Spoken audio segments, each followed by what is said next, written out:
आखिर कुंवारी क्यों है माता वैष्णो देवी? माता के अधिकांश स्वरूप सुहागिन की तरह पूजे जाते हैं, फिर माता वैष्णो देवी कुमारी कन्या रूप में क्यों पूजी जाती हैं? इसके पीछे एक पौराणिक कथा है। कथा इस प्रकार से है। त्रेता युग की बात है। दक्षिण भारत के रामेश्वरम में समुद्र तट पर एक सुंदर गांव था। रत्नाकर पंडित यहीं रहते थे। रत्नाकर शिवजी और मां आदि शक्ति के बड़े भक्त थे। गांव शहर में रत्नाकर का मान तो बहुत था, पर कोई संतान न थी। रत्नाकर की पत्नी हमेशा मां आदिशक्ति से संतान की गुहार लगाती रहती थीं। उन्होंने लगातार कई वर्षों तक मां की पूजा अर्चना की। कई सालों से संतानहीन रत्नाकर की पत्नी की प्रार्थना एक दिन मां ने सुन ली। वह गर्भवती हुई तो एक रात रत्नाकर के सपने में एक बालिका ने आकर कहा, मैं तुम्हारे घर आ रही हूँ, पर एक शर्त पर। मैं जो कुछ करना चाहूँ रोकोगे नहीं।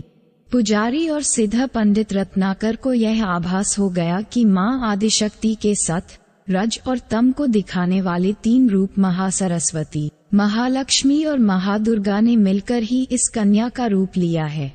नियत समय पर इस दिव्य कन्या का जन्म हुआ। रत्नाकर को ये भी पता चल गया था कि यह कन्या मां आदिशक्ति ने धर्म की रक्षा के लिए ही प्रकट की है।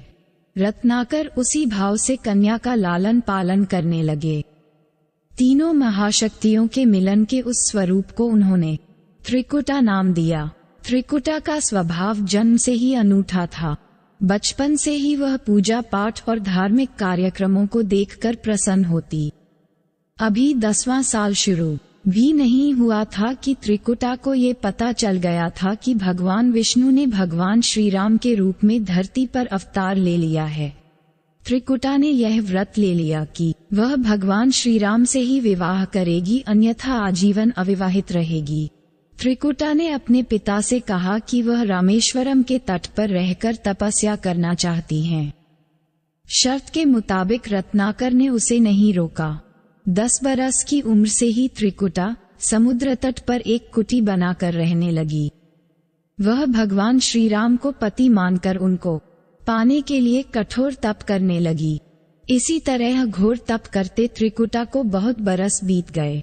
सीताहरण के बाद भगवान श्री राम लक्ष्मण के साथ दलबल लेकर सीता की खोज करते हुए रामेश्वरम पहुँचे। श्री राम को पुल बांधने तक यहाँ ठहरना था। भगवान एक दिन विचरण कर रहे थे, तभी समुद्र तट पर एक तेजस्विनी ध्यानमग्न कन्या को देख बहुत चकित हुए। उस कन्या के ओज और आभा से वह स्थान अलग ही रोशनी से प्रकाशित हो रहा था। भगवान श्री राम कौतूहलवश उस कन्या के तपोस्थल तक पहुँचे। प्रभु ने उस कन्या से पूछा, तुम कौन हो देवी, और इतनी कम उम्र में इतना कठोर तप क्यों कर रही हो? ऐसी क्या अभिलाषा है जिसके लिए ऐसा घोर तप करने को विवश हो? कन्या ने भगवान को विनयपूर्वक प्रणाम करके अपना परिचय पंडित रत्नाकर की पुत्री त्रिकुटा के रूप में दिया, फिर अपनी प्रतिज्ञा बताई। त्रिकुटा जान गई थी कि उनके सामने साक्षात भगवान श्री राम ही खड़े हैं, इसलिए उन्होंने निवेदन किया कि आप मुझे पत्नी के रूप में स्वीकार कर लें। इस पर भगवान श्री राम ने कहा, यह संभव नहीं है। मैं एक पत्नी रहने के संकल्प से बंधा हूँ। अपनी पत्नी के अपहर्ता को दंड देने के लिए यहाँ तक सेना सहित आया हूँ। त्रिकुटा को ये सुनकर आघात पहुँचा।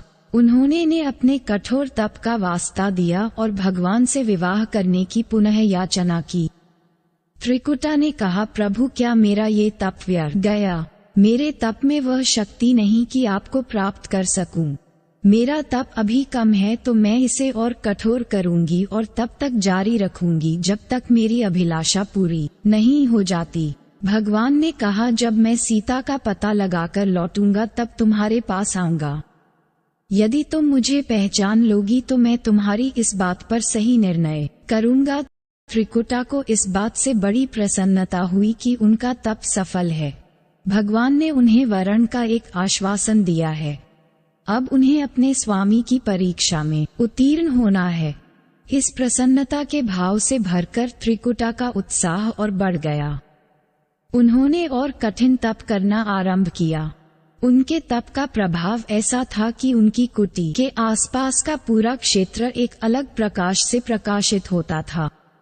भगवान श्रीराम ने रावण के साथ युद्ध कर उसे हराया। विभीषण को लंका का राजा बनाकर अपनी पत्नी, भाई और समस्त सेना के साथ वह अपने नगर को लौटने लगे। प्रभु लंका विजय के बाद पुष्पक विमान पर सवार होकर लौट रहे थे। उन्हें त्रिकुटा को दिया अपना वचन भी पूरा करना था। रामेश्वरम के तट पर पहुंचते ही भगवान ने विमान रुकवा दिया। सभी कौतूहल में पड़ गए तो प्रभु ने उन्हें कुछ पल की प्रतीक्षा करने को कहा। उसके बाद वह अकेले ही चल पड़े। सारी सेना भगवान की आज्ञा के अनुसार वहीं ठहरकर उनकी प्रतीक्षा करने लगी। श्रीराम ने एक अत्यंत बुए ब्राह्मण का वेश बनाया और देवी त्रिकुटा के पास पहुँचे। प्रभु उनके पास कुछ पल रुके पर त्रिकुटा उन्हें पहचान ही न सकी। भगवान ने उन्हें अवसर दिया पर उनकी लीला को देवी त्रिकुटा भांप न पाई। तब भगवान श्रीराम अपने असली रूप में आ गए। उन्होंने त्रिकुटा से कहा, देवी मैं आपको दिए वचन के अनुसार आपके पास आया था, परंतु आप इस परीक्षा में सफल न हो पाई। वैसे भी इस जन्म में सीता से विवाह कर मैंने एक पत्नी व्रत का प्रण लिया है, इसलिए तुम्हारे साथ विवाह तो असंभव ही था। देवी त्रिकुटा कुछ निराश हो गईं। भगवान ने उनकी मनोस्थिति समझ ली और मधुर वचन में बोले। भगवान ने कहा, आपको निराश होने की आवश्यकता नहीं। आपका संकल्प पक्का है, इसलिए मैं इसे खाली नहीं जाने दूंगा। इस युग में मैं व्रतधारी होने के कारण विवश हूँ। कलियुग में मैं जब कल्कि के रूप में अवतार लूंगा तब मैं तुम्हें अपनी पत्नी रूप में अवश्य स्वीकार करूंगा। तब तक तुम हिमालय स्थित त्रिकूट पर्वत पर जाकर तप करो और मेरे अवतार की प्रतीक्षा करो। भगवान ने उन्हें वरदान देते हुए कहा, तुम भक्तों के कष्ट और दुखों का नाश करते हुए इस संसार का कल्याण करती रहो। विष्णु का अंश होने, उनके कुल में अवतार होने तथा विष्णु पूजक होने के नाते सारा संसार तुम्हें माता वैष्णो देवी के रूप में पूजेगा। कलियुग में तुम्हारे लिए कुछ भी अदेय नहीं होगा। जो भी भक्त भक्तिभाव से तुम्हारी पूजा अर्चना करेंगे उन्हें तुम सर्वस्व प्रदान करोगी। भगवान श्रीराम यह वरदान देकर चले गए। त्रिकुटा श्रीराम से मिले इस वचन से अत्यंत प्रसन्न थी। उन्होंने प्रभु के आदेशानुसार संसार के कल्याण का संकल्प लिया। त्रिकुटा उत्तरी भारत के माणिक पर्वत श्रृंखला की 3 पहाड़ों वाले त्रिकूट पर्वत पर तप के लिए आ गईं। वही माता वैष्णो देवी के नाम से विराजमान है। श्रीहरि का वरदान होने के कारण वैष्णो माता भक्तों की सभी मनोकामनाएं पूरी करती हैं। इसलिए माता का स्वरूप कुंवारी का है। वह श्रीहरि के कल्कि अवतार की प्रतीक्षा कर रही हैं। उस अवतार के बाद भगवान उन्हें स्वीकारेंगे और संभव है माता वैष्णो देवी को किसी अन्य धाम पर भी स्थान दें और उन्हें कुछ अन्य दायित्व भी दें। ये कथा लोकश्रुति पर आधारित है और दक्षिण भारत की बहुत प्रसिद्ध लोकश्रुति है। माता वैष्णो देवी के पास श्रद्धापूर्वक भक्ति के साथ आने वाले भक्तों की मनोकामना माता अवश्य पूर्ण होती है। आशा करता हूँ दोस्तों, आपको वैष्णो माँ की यह कथा अच्छी लगी होगी। ऐसी ही और कथाओं के लिए हमारे चैनल आध्यात्मिक इंसान को सब्सक्राइब करें। जय माँ वैष्णो देवी।